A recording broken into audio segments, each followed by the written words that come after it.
Welcome back to Shimla ands vlog. എന്നിട്ടാണ് വിശേഷങ്ങൾ? എല്ലാവരും ഹാപ്പി ആയിട്ട് സേഫ് ആയിട്ട് സെറ്റ് ആയിട്ടിരിക്കുന്നു എന്ന് വിചാരിക്കുന്നു.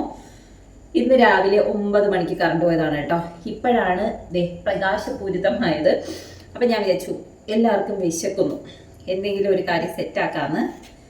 ഇത് കണ്ടോ, മരിച്ച് കഴിഞ്ഞ പഴമാണ്. ആ പഴത്തിനെ ഞാൻ വീണ്ടും ഒന്നും കൂടെ കൊന്നെടുത്തു കേട്ടോ. അതായത് ആവിയിലൊന്ന് വേവിച്ചെടുത്തിട്ടുണ്ട്. അപ്പം ഇത് വെച്ചിട്ട് എന്തെങ്കിലും ഒരു തട്ടിക്കൂട്ട് പരിപാടി ചെയ്യാമെന്നാണ് വിചാരിക്കുന്നത്. നോക്കട്ടെ. ഒരു വലിയ പാത്രമൊക്കെ എടുത്ത് വെച്ചിട്ടുണ്ട്. പഴത്തിന് നമുക്ക് ഇതേപോലെ ഇതിനകത്തേക്ക് ഇട്ട് കൊടുക്കാം.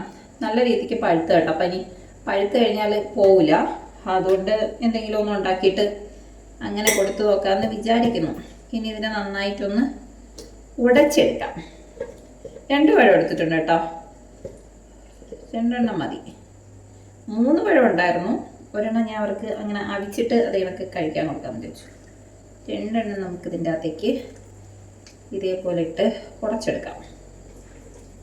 മിക്സ് വെൽ, അത് തന്നെ. ഞാൻ ചാനലിൻ്റെ പേര് ഓർക്കുന്നില്ല കേട്ടോ. ഒരു ചാനലിൽ ഇങ്ങനെ അതിൽ ആളിങ്ങനെ പറയും മിക്സ് വെൽ എന്ന്. അതുപോലെ നമുക്ക് പറയാം പഴം നന്നായിട്ട് മിക്സ് വെൽ. എനിക്കൊന്ന് ഉടച്ചു കൊടുക്കാം. ഫോർക്കൊക്കെ വെച്ച് വേണമെങ്കിൽ ചെയ്യാം. അത്ര ആഡംബരമൊന്നും വേണ്ട. കൈ വെച്ചിട്ട് തന്നെ നന്നായിട്ട് അങ്ങോട്ട് ഇളക്കി കുഴച്ച് മറിച്ചെടുക്കാം. അത്ര തന്നെ. പിന്നെ വേണ്ടത് ശർക്കര, തേങ്ങ ഞാൻ ഓൾറെഡി തിരുവി വെച്ചിട്ടുണ്ട്. അത് നമുക്ക് ഇതിൻ്റെ അകത്തേക്ക് ചേർത്ത് കൊടുക്കാം. ഞാൻ യൂട്യൂബിൽ, ഇത് എൻ്റെ സ്വന്തം റെസിപ്പിയൊന്നും അല്ല കേട്ടോ. ഞാൻ യൂട്യൂബിൽ ഇങ്ങനെ സെർച്ച് ചെയ്ത് നോക്കിയപ്പോഴത്തേക്കും പഴം വെച്ചിട്ട് ചെയ്യുന്ന കുറേ വിഭവങ്ങൾ കിടന്ന് അതിൽ നമ്മുടെ ഷമീസ് കിച്ചണില്ലേ, ഷമീസ് കിച്ചൺ എല്ലാവർക്കും ഒക്കെ അറിയാവുന്നതല്ലേ, അതിൻ്റെ അകത്ത് നിന്ന് കിട്ടിയ റെസിപ്പിയാണ് കേട്ടോ. ഇത്തിരി എളുപ്പമുള്ളതും മറ്റേ എണ്ണയിലൊക്കെ ചെയ്യുന്നതൊക്കെ കിടന്നായിരുന്നു. അതിനെക്കാട്ടി കുറച്ച് എണ്ണയൊന്നും ഇല്ലാതെ ആവിയിൽ വേവിച്ചെടുക്കുന്ന ഒരു സംഭവം, അതാണ് ഞാൻ ഉദ്ദേശിക്കുന്നത്. സത്യം പറഞ്ഞാൽ സ്നാക്കായിട്ട് വൈകിട്ട് ഉണ്ടാക്കണമെന്നൊക്കെ വിചാരിച്ചു. എനിക്ക് കറണ്ട് ഇല്ലാത്തതുകൊണ്ട് വീഡിയോ എടുക്കാൻ പറ്റത്തില്ല. അപ്പോൾ ചേച്ചി എന്തായാലും ഉണ്ടാക്കുവാണല്ലോ, ഒരു കണ്ടൻ്റായില്ലേ എന്നിവിടെ വിചാരിച്ചാണ് കേട്ടോ വെയിറ്റ് ചെയ്തത്. അപ്പോൾ നമുക്കിത് ഞെവിടി എടുത്തിട്ടുണ്ട്. ഏലക്കാപ്പൊടി ഇട്ട് കൊടുക്കാൻ പറഞ്ഞിട്ടുണ്ടായിരുന്നു. നിർഭാഗ്യവശാൽ നോക്കട്ടെ കേട്ടോ, ഏലക്കാപ്പൊടി ഇല്ലെന്നാണ് എൻ്റെ വിശ്വാസം. നോക്കി നോക്കാം.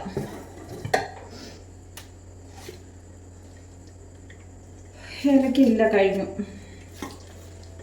അപ്പം നമുക്കതിനെ സ്കിപ്പ് ചെയ്യാം. ഏലക്ക ഉണ്ടെന്ന് വിചാരിച്ചിട്ട് കഴിക്കാം, അതേ നടക്കുള്ളൂ. ഏലക്ക അല്ലാതില്ല. കറി മസാല നോക്കട്ടെ. അല്ല ഗൈസ്, ഉണ്ട്. കറി മസാലയിൽ ഒരു ഏലക്ക കിടക്കുന്നുണ്ട്. കിട്ടി. ഇതിൻ്റെ അകത്തേക്ക് ഇടാനുള്ളൊരു ഏലക്ക എൻ്റെ അകത്ത് ഉണ്ട് കേട്ടോ. 2 ഏലക്ക എൻ്റെ അകത്ത് കിടക്കുന്നുണ്ട്. അപ്പോൾ അത് നമുക്ക് ജസ്റ്റ് ഒന്ന് പൊടിച്ചിട്ട് ഇതിൻ്റെ അകത്ത് ഇട്ട് കൊടുക്കാം. പഴം നന്നായിട്ട് യോജിപ്പിച്ചിട്ടുണ്ട്. ഇനി ഇതിനാവശ്യത്തിനുള്ള തേങ്ങ, ശർക്കര. അപ്പം തേങ്ങ ഇവിടെ എടുത്ത് വെച്ചിട്ടുണ്ട്. നമുക്ക് തേങ്ങ ഇട്ട് കൊടുക്കാം. പഴം നന്നായിട്ട് ഞവടി എടുത്തിട്ട് അതിൻ്റെ അകത്തേക്ക് കുറച്ച് തേങ്ങ, അതൊക്കെ ഇഷ്ടത്തിനനുസരിച്ച് ഇടണം കേട്ടോ. നിങ്ങളുടെ ഒരു മനസ്സിൻ്റെ മനോധർമ്മം പോലെ വേണം ഇടാൻ. എനിക്ക് പറഞ്ഞുതരാൻ അളവ് അറിയില്ലല്ലോ. അതുകൊണ്ട് കുറച്ച് തേങ്ങ ഇട്ടു, ശർക്കര, കുറച്ച് ശർക്കര ഇട്ട്, ഏലക്കാപ്പൊടി ഇട്ട്, പിന്നെ നമ്മുടെ ഗോതമ്പ് മാവ് ഇട്ടിട്ട് നന്നായിട്ട് അങ്ങോട്ട് കുഴച്ചെടുക്കാം. വെള്ളം ഒഴിക്കൂല കേട്ടോ. ആ പഴത്തിൻ്റെ വെള്ളത്തിൽ നന്നായിട്ട് ഇങ്ങനെ കുഴഞ്ഞ് കിട്ടും. ആ രീതിയിൽ കുഴച്ചെടുക്കണം. അപ്പം മധുരം, ഉപ്പിട ഇടണം കേട്ടോ, മറന്നുപോയി. കുറച്ച് ഉപ്പിടാം.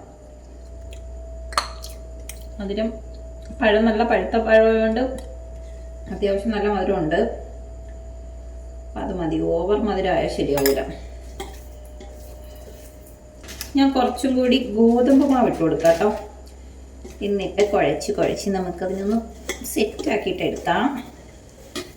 വേണമെങ്കിൽ കുറച്ച് ഡ്രൈ ഫ്രൂട്ട്സോ ഒക്കെ ഇടാമെന്ന് പറഞ്ഞു. പക്ഷേ ഞാൻ മുന്തിരി ഇരിക്കുന്നുണ്ട്, കിസ്മിസ് ഇരിക്കുന്നുണ്ട്. അപ്പോൾ കുറച്ച് കിസ്മിസും കൂടെ ആഡ് ചെയ്ത് കൊടുക്കാം.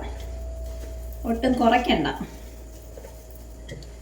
സത്യം പറയട്ടെ, എനിക്ക് നല്ല രീതിക്ക് ഉറക്കം വരുന്നുണ്ട്.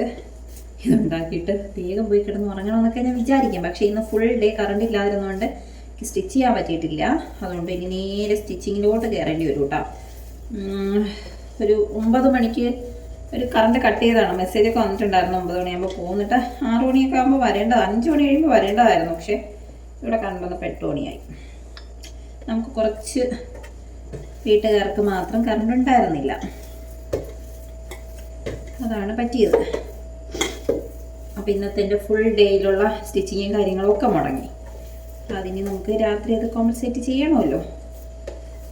അങ്ങനെ ആ സമയം കൊണ്ട് ഞാൻ മെറ്റീരിയലൊക്കെ വെട്ടിയൊക്കെ വെച്ചിട്ടുണ്ട് കേട്ടോ. അതുകൊണ്ട് ഇന്ന് എനിക്ക് കുറച്ച് വീഡിയോസൊക്കെ എടുക്കാൻ പറ്റി. ഹനത് ഫാഷൻ ടെക്കിലോട്ടുള്ള നമ്മുടെ വീഡിയോസും കാര്യങ്ങളൊക്കെ ഞാൻ എടുത്തു. ഇനി ഇന്ന് എടുത്ത ഓർഡർ ഹെയർ എക്സസൈസിൻ്റെ ഓർഡർ പാക്ക് ചെയ്യണം. മധുരം മതി കേട്ടോ, ഈ മധുരം മതി.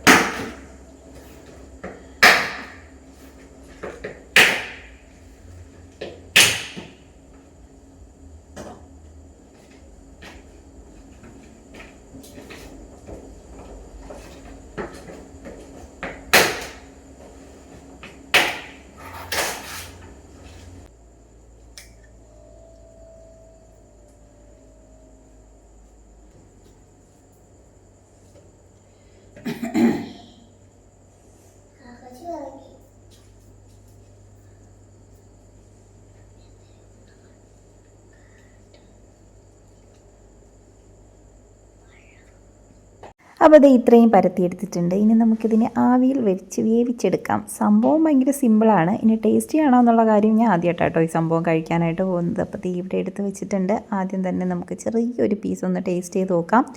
എന്നിട്ട് നമുക്ക് അന്നമ്മയ്ക്ക് കൊടുത്ത് പരീക്ഷിക്കാം കേട്ടോ. ഈ ഒരു സംഭവം എടുത്തിട്ടുണ്ട്. സംഭവം നല്ല ടേസ്റ്റി ഉണ്ട് കേട്ടോ. നമുക്ക് കഴിക്കാൻ പറ്റുന്ന അത്യാവശ്യം നല്ല ടേസ്റ്റുള്ള സംഭവമാണ്. ഇവിടെ നിന്ന് നമുക്ക് നല്ല അഭിപ്രായമാണ് കിട്ടിയേക്കുന്നത്. അതുകൊണ്ട് കുഴപ്പമില്ല. പുള്ളിക്കാരി നല്ലതാണെന്ന് പറഞ്ഞു കേട്ടോ. അപ്പം പഴുത്ത പഴമൊക്കെ ഉണ്ടെങ്കിൽ ഇങ്ങനെ ട്രൈ ചെയ്യുന്നത് നന്നായിരിക്കും തോന്നുന്നു.